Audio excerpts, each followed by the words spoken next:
ಹಾಗೆ ಸುಮ್ಮನೆ ಯೋಚನೆ ಮಾಡಿ ನೋಡಿ, ನಮ್ಮ ಜೀವನನ ನಡೆಸುವಂಥ ಸಾಮಾನ್ಯ ಎರಡು ಡ್ರೈವಿಂಗ್ ಫೋರ್ಸ್ಗಳು ಯಾವುದು ಅಂತ ಹೇಳಿದರೆ, ಒಂದು ನಾಳೆ ಬಗೆಗಿನ ಅಸ್ಥಿರತೆ, ಇನ್ನೊಂದು ನಾಳೆ ಬಗೆಗಿನ ಭರವಸೆ ಹಾಗೂ ಕನಸು. ಸೊ ನಾವು ನಾಳೆ ಬಗೆಗಿನ ಕನಸು ಅಥವಾ ಭರವಸೆಗೆ ಏನು ಮಾಡ್ತೀವಿ? ಮನೆ ಕಟ್ಟೋದು, ಇನ್ವೆಸ್ಟ್ಮೆಂಟ್ ಮಾಡೋದು, ವಿದ್ಯೆ ಕಲಿಯೋದು, ಈ ಥರದೆಲ್ಲ ಮಾಡ್ತೀವಿ. ನಾಳೆ ಬಗೆಗಿನ ಅಸ್ಥಿರತೆಗೆ ಏನು ಮಾಡ್ತೀವಿ?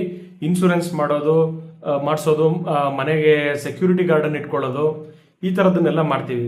ಸೊ ನಾಳೆ ದಿನ ಕನಸು ಮತ್ತು ಅಸ್ಥಿರತೆ ಬಗ್ಗೆ.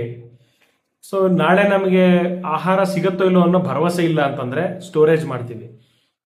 ಈ ಐಡಿಯಾ ನನಗೆ ಯಾವಾಗ ತಲೆಗೆ ಬಂತು ಅಂತಂದರೆ, ಈ ಯುದ್ಧ ನಡೀತಾ ಇದೆ, ಪೆಟ್ರೋಲಿಗೆ ಕಷ್ಟ ಆಗ್ಬೋದು ಅಂತ ಹೇಳ್ಬಿಟ್ಟು ಬೇಗನೆ ಹೋಗಿ ಪೆಟ್ರೋಲ್ ತುಂಬಿಸ್ಕೊಂಡು ಬಂದೆ. ಆವಾಗ ತಲೆಗೆ ಬಂತು, ಹೌದಲ್ವಾ, ನಮ್ಮನ್ನು ಎಳೆಯೋದು ಇವೆರಡೇ, ಒಂದು ಕನಸುಗಳು, ಇನ್ನೊಂದು ಅಸ್ಥಿರತೆಗಳು.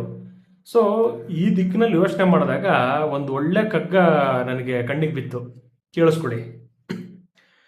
ಮುಂದೇನೋ ಮತ್ತೇನೋ ಇಂದಿಗ ಮಾತೇಕೆ, ಸಂದರ್ಭ ಬರಲಿ ಬಂದಾಗಲಾ ಚಿಂತೆ, ಹೊಂದಿಸುವವನ್ಯಾರು ನಿನ್ನಾಳಲ್ಲ ಬೇರಿಹನು, ಇಂದಿನ ಬದುಕೋ ಮಂಕುತಿಮ್ಮ ಅಂತ ಹೇಳಿ.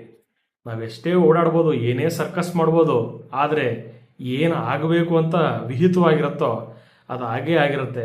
ತುಂಬ ತಲೆ ಕೆಡಿಸ್ಕೊಂಡು, ತುಂಬ ನಾಳೆ ಬಗ್ಗೆ ಚಿಂತೆ ಮಾಡಿ, ಇವತ್ತಿನ ಬದುಕು ಸ್ಪಾಯಿಲ್ ಮಾಡ್ಕೊಳ್ದಲೇ ಇವತ್ತಿಗೆ ಬದುಕಪ್ಪ ನೀನು ಅಂತ ಹೇಳ್ಬಿಟ್ಟು ತುಂಬ ವರ್ಷಗಳ ಹಿಂದೆನೇ ನಮ್ಮಗಳ ಜೀವನದ ಬಗ್ಗೆ ಯೋಚನೆ ಮಾಡಿ ಡಿ ವಿ ಜಿಯವರು ಹೇಳಿದ್ದಾರೆ.